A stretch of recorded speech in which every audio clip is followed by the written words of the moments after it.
Hello everyone and welcome to my class. My name is Victor. Thanks for tuning in. Our lesson today is all about these two words, although and despite. A lot of English learners are sometimes confused and make mistakes when using these two words, and I will teach you how to use them properly. Let's get started.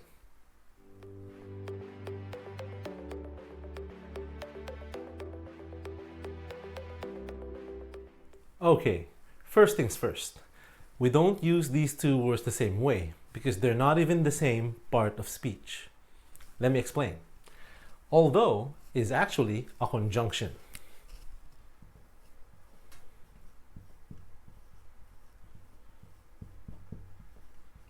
Now, because it's a conjunction, it is normally followed by a clause. Now, a clause is a group of words with subject and the verb. And that's what conjunctions do. They normally connect clauses. So the first thing to remember is every time you use the word although, you have to make sure that it's followed by a clause.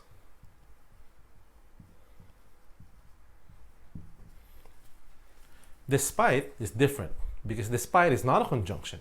In fact, despite is a preposition.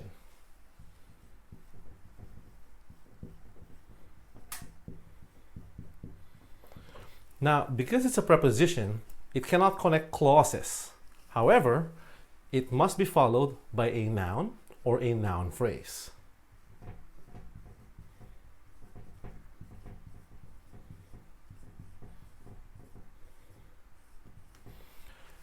And that's it, basically. Every time you use the word although, you make sure that it's followed by a clause because it's conjunction. And every time you use the word despite, you make sure it's followed by a noun or a noun phrase because it's a preposition. Let's look at some examples.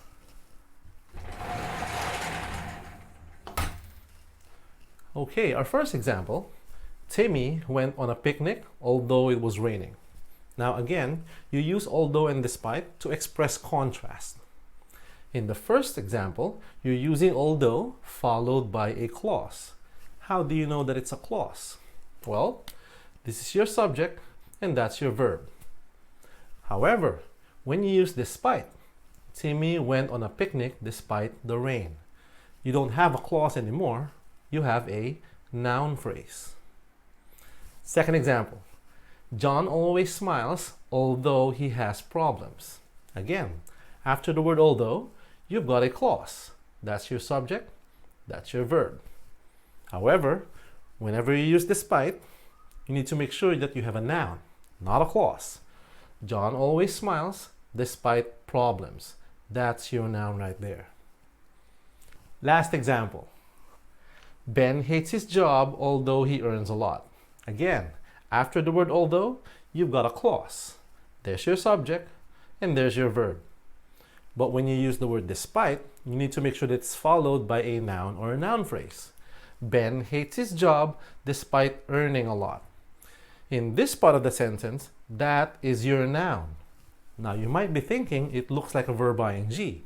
In reality, it's not. It's actually a noun that looks like a verb ing. It's what we call a gerund. Here's a bonus. If you really want to use despite followed by a clause, there is something that you can do. But you cannot just use the word despite. You have to change it a little bit. Instead, you can use despite the fact that.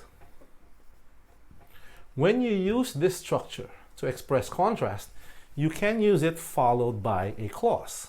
For example, Timmy went on a picnic despite the fact that it was raining.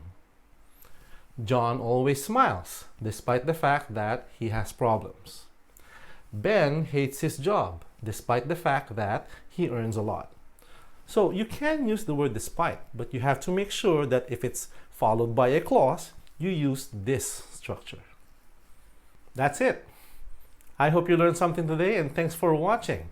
If you liked this video, please click that like button and subscribe to my channel for more videos. I'll see you all next time.